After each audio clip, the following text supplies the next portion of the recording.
So let's watch this and hear what he says. I haven't listened to it yet, so this will be fun. I'll do a little commentary. Is the sound is good? Okay, good. Sound is good. How'd you know I was going to ask that, man? Gator knew I was about ready to ask how the sound is. So sound is good. Okay, good. Here we go. All right, next question. Ann Carlstein, junior at Harvard, studying mathematics from Chapel Hill, North Carolina. Ann. Senator Sanders, you have said that you believe that people with felony records should be allowed to vote while in prison. Does this mean that you would support enfranchising people like the Boston Marathon bomber, a convicted terrorist and murderer? Do you think that those convicted of sexual assault should have the opportunity to vote for politicians who could have a direct impact on women's rights? Okay, thank you for the question, Ann. And let me just say this. What our campaign is about, and what I believe, is creating a vibrant democracy. Today, as you may know, we have one of the lowest voter turnouts of any major country on earth.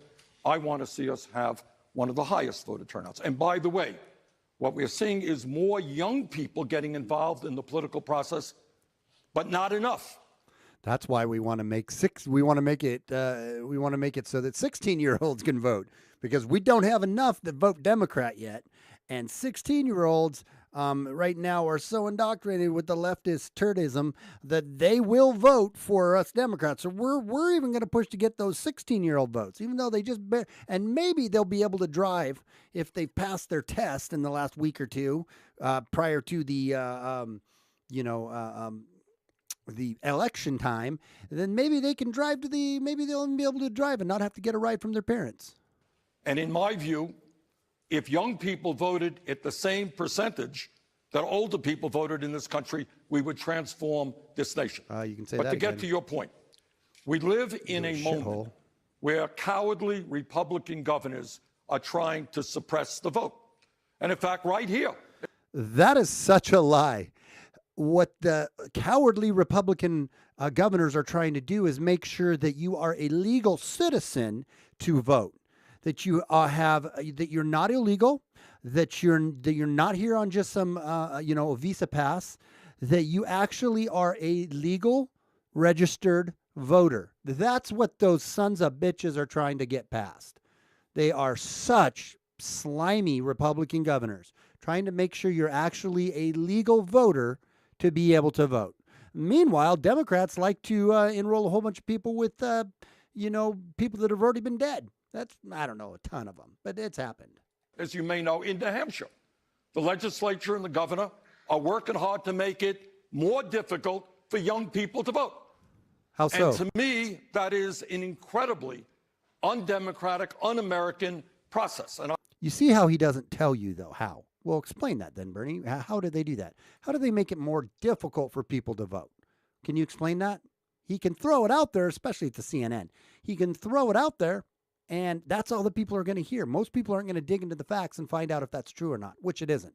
And I say to those people, by the way, if you don't have the guts to participate in free and fair elections, you should get another job and get out of politics. So should you. All right, so we got to...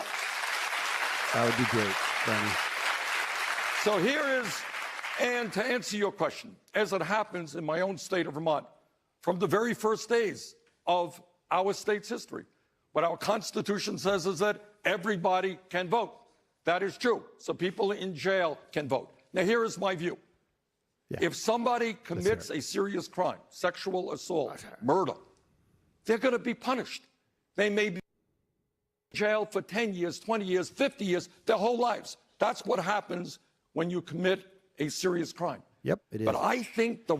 And you know what else happens when you commit a serious crime? You forfeit your right to to vote. You forfeit your right to own a firearm. You forfeit your right and to, as he's saying, to vote and other things. That is part of the consequence of you committing a serious violent act.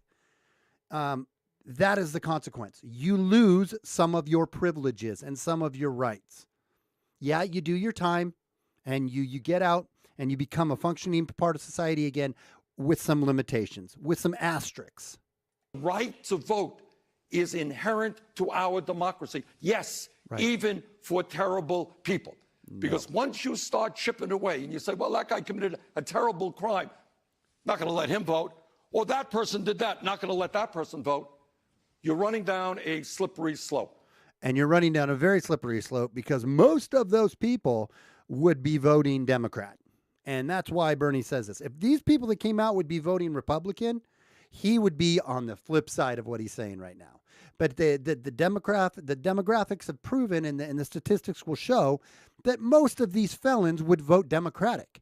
And so, having said that, we think they should have the right to vote. So I believe that people who commit crimes, they pay the price.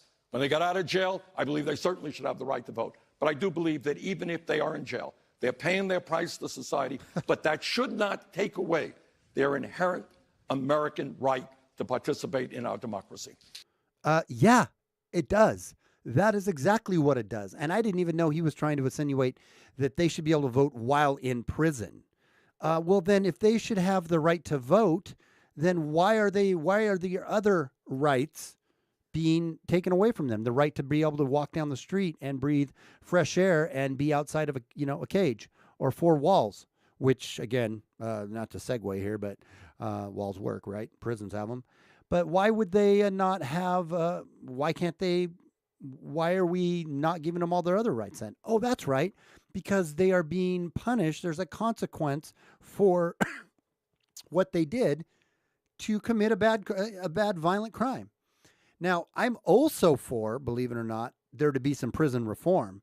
I think that the reasons we're putting some people in jail are ridiculous, like marijuana and some of these other low offenses that should be absolutely.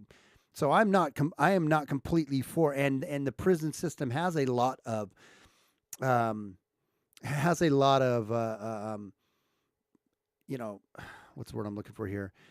The prison system. Many prisons are privatized, right? It's a money-making endeavor to have a prison, which I found, when I found that out, I thought was really weird. So, I mean, there's definitely reasons and impetus to put people in prison.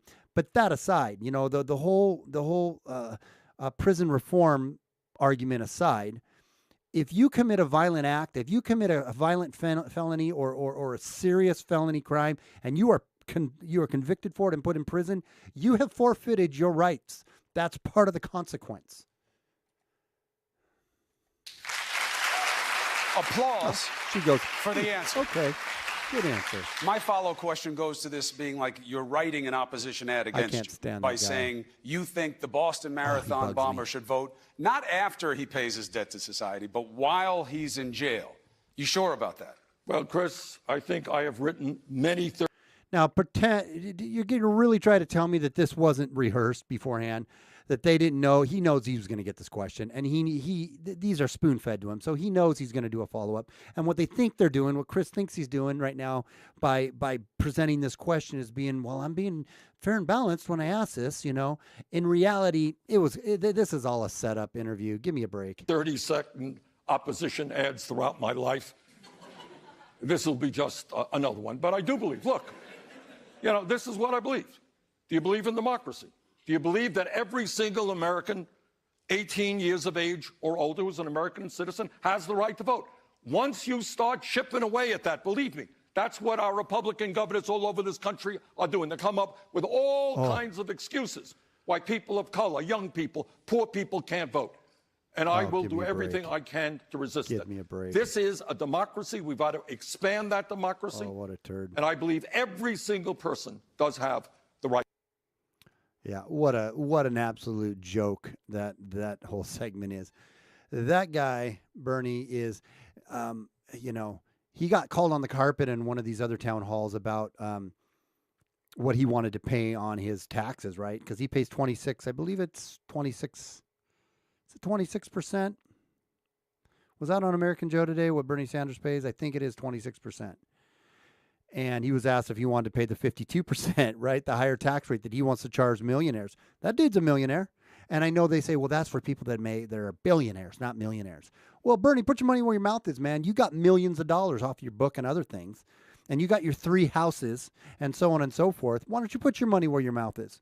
Why don't you tax? Why don't you willfully and freely give up another 25 or 30% of your income to a charity for nothing else, if nothing else, to a government program, to something? Why don't you give it up? Because he doesn't care. He was showing after the 2016 election how he was completely against Hillary, and then as soon as Hillary's the nominee, he was all behind her. He caught so much flack from that and burned so many people with his flip flop on that.